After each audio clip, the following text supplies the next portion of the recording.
We have with us Shantanu Dasgupta, Vice President Corporate Affairs and Strategy, Asia South at Whirlpool, joining us right now from Delhi. Shantanu, good afternoon. Great having you with us.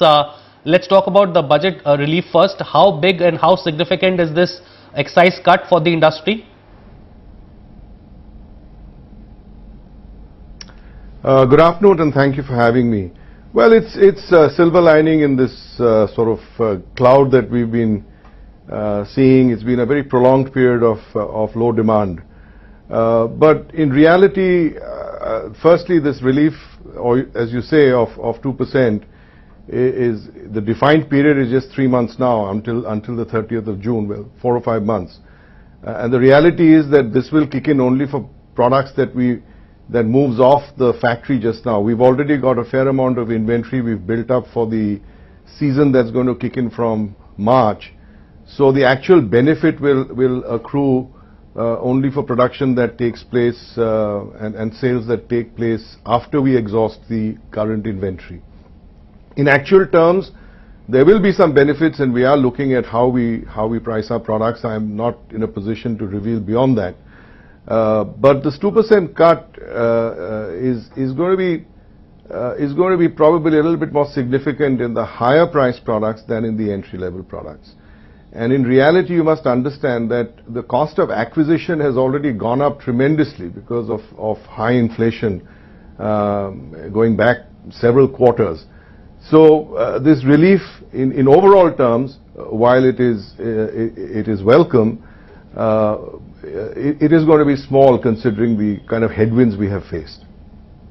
Okay, but is it going to translate into price cuts? There are reports suggesting that prices could get cut by about 1.8 to 2%. Any thoughts at your end? Has the company thought about anything on the pricing front? The company is thinking, and as I said, I'm not able to reveal beyond that. It is indeed looking at the portfolio, looking at which SKUs to address, etc. There are some new products that are going to roll out, and the emphasis will be on those, how to price them given this new scenario. For most of the other existing products, as I said, we've been building up inventory. So the actual benefit can accrue to the products that we will be launching for the summer, and that's where there's some work going on. As a matter of fact, that was going to be my next question. Apparently, there are reports suggesting that FY14 marks the highest number of new launches that Whirlpool has done in any given year. So these new launches that you are looking at, that you've already rolled out, all of these would be accounting the excise cut?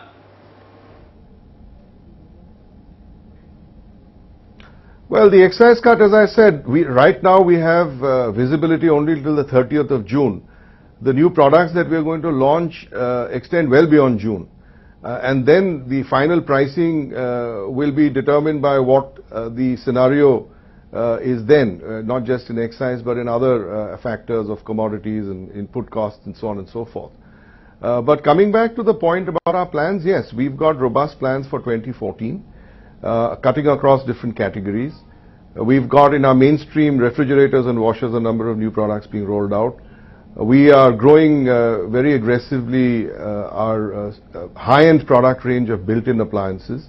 So all in all, there is a pretty cohesive plan to address 2014, and we are going to go ahead irrespective of what the macroeconomic environment presents in terms of challenges.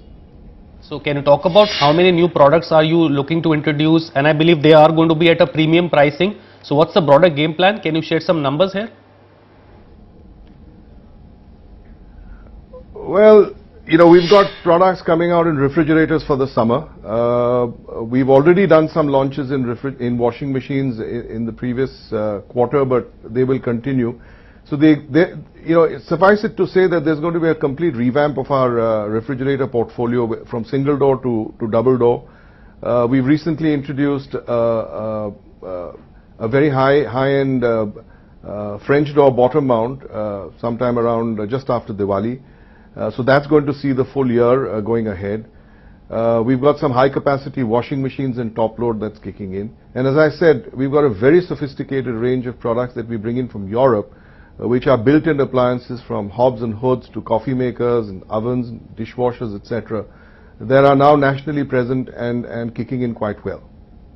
Okay. But broadly speaking, where do you see industry headed? I mean, the last, I think, almost a year has been terrible for the consumer durable space. You take a look at the numbers speak for themselves. How much more contraction do we see, or do you see some signs of stabilization, some signs of improvement?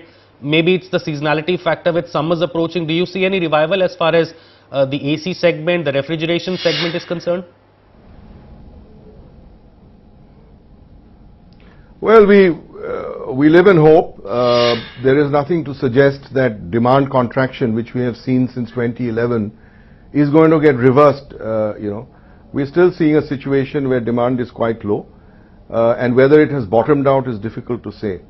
And some of these things are beyond our control. I mean, we do not influence interest rates. We don't know what the GDP growth will be, and so on and so forth. What we can control is stuff like product innovation. We can further our distribution. We can look at selling a much richer mix. We can control cost, and these are all aspects that we are sort of addressing, have been addressing ever since this slowdown started. And I think this has been an unprecedented and a very prolonged period of low demand that this industry has witnessed. And as I said, we live in hope and hope that this has bottomed out. But whether it has or not is difficult to say. What about input costs and the pressures emanating from input costs? Have those subsided? What about the currency movement? I believe about 35% of your input costs are imported while 70% is dollar linked. So how does that impact you?